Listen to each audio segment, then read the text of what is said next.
వర్షాలు అడపాదడపా కురవడం, ఉష్ణోగ్రతలు పెరగడం కారణంగా చాలా చోట్ల పత్తి చేలు బెట్టకు గురయ్యాయి. ఇలాంటి పరిస్థితుల్లో పంటకు చీడపీడలు ఆశించే అవకాశం అధికంగా ఉంది. ముఖ్యంగా రసం పీల్చే పురుగుల తాకిడి వల్ల ఆకులు రంగు మారిపోయి మొక్కల ఎదుగుదల ఆగిపోతుంది. ఇలాంటి పరిస్థితుల్లో రసం పీల్చే పురుగుల నివారణకు చేపట్టాల్సిన సమగ్ర యాజమాన్యం గురించి తెలియజేస్తున్నారు కరీంనగర్ వ్యవసాయ పరిశోధనా స్థానం హెడ్ రాంప్రసాద్.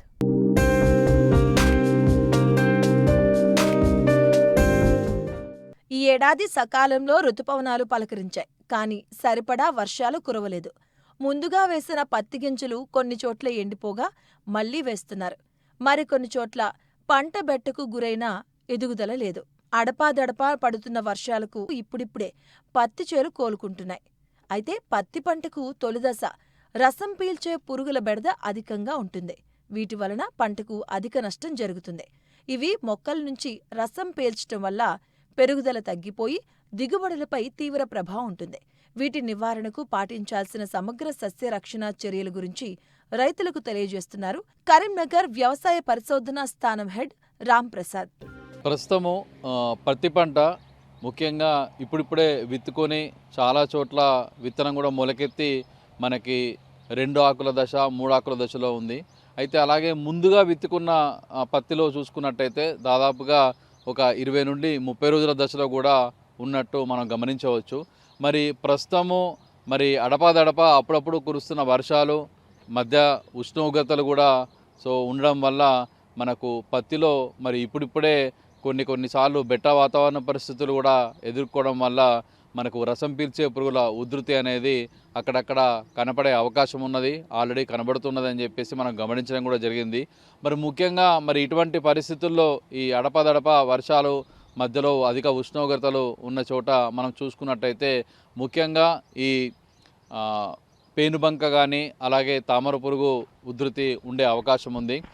వీటికి గాను తొలి దశలోనే చాలామంది రైతు సోదరులు ఈ రసాయన మందులు పిచికారీ అనేది చేయడం అనేది జనరల్గా జరుగుతూ ఉంటుంది.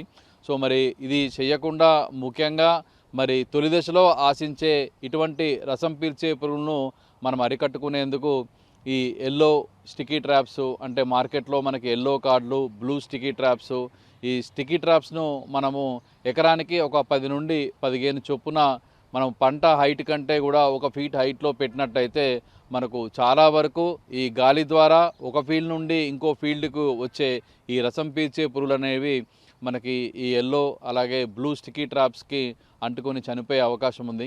అలాగే తొలి దశలో ముఖ్యంగా రసాయన మందులు వెంటనే పిచికారీ చేయకుండా ముఖ్యంగా ఈ వేప కషాయం కానీ వేప నూనె కానీ, వేప నూనె అయితే 1500 ppm వేప నూనెను ఒక 5 ml లీటర్ నీటికి కలిపి మనము పిచికారి చేసుకున్నట్టయితే చాలా వరకు తొలి దశలోనే ఈ గుడ్లను రసం పీల్చే గుడ్లను మనము సునాయాసంగా నివారించుకోవచ్చు. అలాగే తర్వాత దశలో దీని ఉధృతి కూడా తగ్గే అవకాశం ఉంటుంది. ముఖ్యంగా మనము ఇలాంటి చర్యలు తీసుకున్నట్టయితే ముఖ్యంగా తొలి దశలో మనకు సాలె పురుగులు కానీ అక్షంతల పురుగులు కానీ రైతుకు మేలు చేసే మిత్ర పురుగులు అనేవి వాటి ఉధృతి అనేది బాగా ఉంటుంది. ఎప్పుడైతే రసాయన మందులకి వెళ్ళే పరిస్థితి వస్తే మాత్రం ఇవన్నీ చనిపోయే అవకాశం ఉంది. కాబట్టి దీన్ని దృష్టిలో పెట్టుకొని రైతు సోదరులు సాగు పద్ధతులు చేసుకోవాలని చెప్పేసి మా విజ్ఞప్తి. ముఖ్యంగా చాలా చోట్ల ఏంటంటే మన తెలంగాణ రాష్ట్రంలో ఈ తొలి దశలోనే రసం పీల్చే పురుగు కనబడిన వెంటనే ఈ ఎసిఫేటు మోనో కాంబినేషన్లో చాలామంది రైతులు పిచికారి చేస్తున్నారు.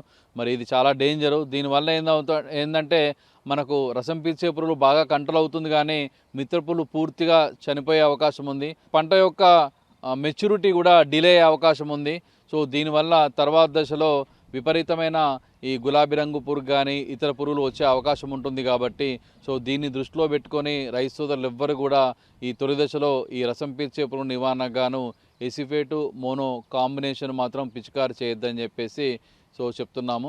అలాగే పూత దశలో కూడా ముఖ్యంగా మునుముందుగానే మనం పూత దశ రాగానే ఈ లింగాకర్ష బుట్టలు పెట్టుకున్నట్టయితే ఈ గులాబీ రంగు కాయతొలుచు పురుగు ఉధృతిని కూడా ఎప్పటికప్పుడు నిఘా పెట్టుకునే అవకాశం ఉంది. కాబట్టి ఈ విధంగా మనము పత్తిని కొనసాగించినట్టయితే ఎటువంటి ఇబ్బంది లేకుండా ఈ సంవత్సరము మనం పత్తిలో మంచి దిగుబడులు పొందడానికి అవకాశం ఉంటుంది.